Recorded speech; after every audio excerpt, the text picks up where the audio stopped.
Chairman সাহেব, এই আমার আব্বা। তা তো জানেন, এই 3 দিন হলো আমি বিয়ে করেছি। হ, খালাম তো তোর বিয়ে, ভালোই খাইলো।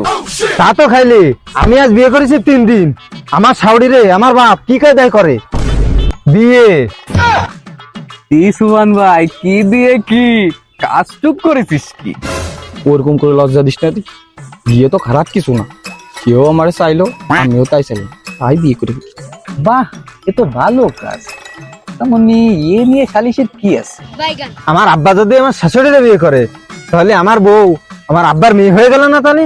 আর আমি তো ছেলে আগের থেকেই আছি, তাহলে কি আমরা ভাই বোন হয়ে গেলাম না? তালি তো সম্পর্কের ভিতর ঝামেলা। ওমনি একটু মানাই সানাই নিয়ে না। কি করে মানাইছে না নেবো? আমার শ্বশুর বাড়ি, আমার বউর শ্বশুর বাড়ি একই জায়গা। শুধু কি তাই, আমার শ্বশুর বাড়ি, আমার আব্বার শ্বশুর বাড়ি একই জায়গা। আমার যদি ছেলে পেলে হয়, তাহলে আমার আব্বারে দাদা কবে না নানা কবে? আর আমার আব্বার যদি ছেলে পেলে হয়, তাহলে আমারে মামা কবে না দুলো ভাই কবে? এ কোন বিপদে পড়লাম? আমি তো এর আগে পরে কোনোদিন এইরকম সালিশ করি নাই। আমি কোন পক্ষ নেব? আমি তো মলাম। আমার বউর সাথে যখন আমি ঝগড়াবো, আমার বউ রাগ করে কোয়ানে যাবে? ওর শ্বশুর বাড়িও যে জায়গা, বাপের বাড়িও সেই জায়গা। ওকে রাস্তাতে ঘুরে চলে আসবে নাকি?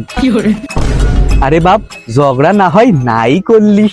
তা নয় ঝগড়া করলাম না, যে সময় শ্বশুর বাড়ি জাতি মন চাবে সে সময় আমি কোয়ানে যাবো? এ যা, তুই আমার বাড়ি আসিস কিন্তু তোর জন্য পাস।